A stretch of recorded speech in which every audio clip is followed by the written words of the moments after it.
Right మరో breaking news Adilabad జిల్లా కేంద్రంలోని విత్తన షాపుల దగ్గర తెల్లవారుజాము నుంచే రైతులు పడిగాపులు కాస్తున్నారు. డిమాండ్ ఉన్న పత్తి విత్తనాల కోసం రైతులు విత్తన షాపుల ముందు బారులు తీరారు.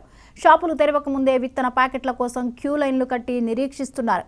మరోవైపు రైతులు ఆందోళన చెందవద్దని, నాణ్యమైన పత్తి విత్తనాలు జిల్లాలో అందుబాటులో ఉన్నాయని ఇప్పటికే వ్యవసాయ అధికారులు తెలియజేశారు.